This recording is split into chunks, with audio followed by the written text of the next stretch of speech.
about it, as the British government purports to be doing, it's immediately tied up in legalisms and goes nowhere. I don't know whether Giorgia Meloni in Italy will have better luck, but it's common around the Western world that somehow the right to enforce your borders is something that whoever's making the decisions on this stuff is determined not to allow us.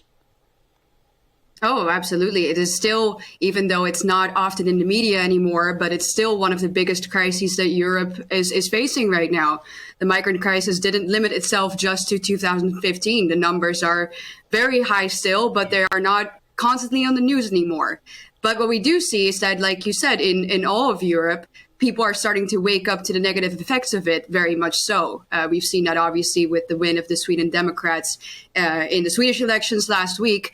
And of course, with Giorgia Meloni winning the elections in Italy. She is very, very tough when it comes to immigration, and it will be interesting to see how she's going to handle that, obviously, with a very hostile European Union, one that our prime minister for once always hides behind and says, well, we can't end immigration even though the people want it because of the international treaties that we are bound to. But I don't think Giorgia Meloni is planning on taking that stance. She has made a promise to the Italian people, and they have come to her for it. They have voted for her, and they have chosen her to be the new prime minister. She promised a sea blockade, actually. So I don't think that is a promise that she will easily be able to forsake. Sweden is the interesting one to me, Eva, and that's a country you know well, because in some ways, not so long ago, 20, 30, 40 years ago, it was supposed to be the most evolved state that an advanced society could reach. It had high levels of social welfare and all the rest of it. Now it's a fearful society with huge levels of rape. It has these insane numbers of bombings in internecine warfare between immigrant gangs.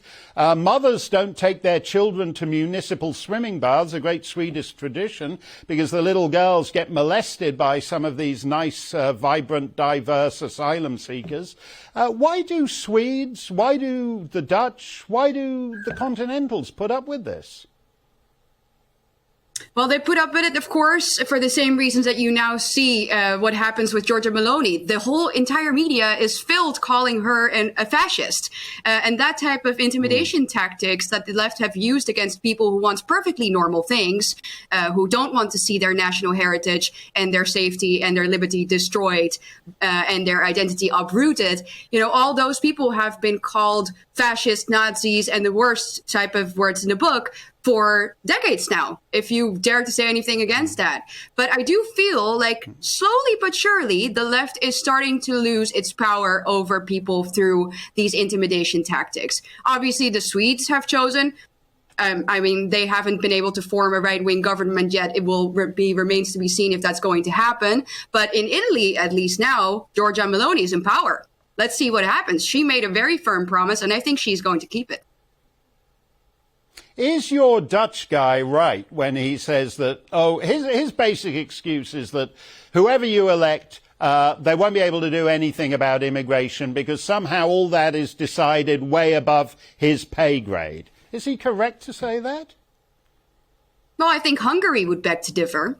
And I mean, obviously, Giorgia Meloni has an interesting position because, yes, she has made this promise about bringing in force a sea blockade, which could end immigration very rapidly, as we've seen with Salvini back in the day. That worked perfectly fine. So all the means are definitely there. The question is just, what is the European Union going to do?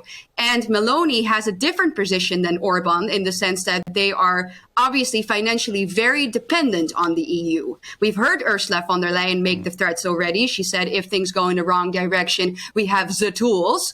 Very democratic for you. But it will be interesting to see how far Meloni can go without being cut off from the 200 billion euro fund that she got recently that Italy got from the EU for COVID relief funds. So, you know, this is a woman who says, and very convincingly, I think, my interest is the Italian interest, Italy first. That's what she promotes. She promotes Christian, conservative, family-focused values, and I think she will deliver on that. And immigration, not being uprooted, not having your heritage destroyed, was one of her main points in this election. So I do think that is one that she can't go and compromise on. I don't think she will, but we will have to see how far the EU will push back with sanctions, etc., as they have been doing with Hungary.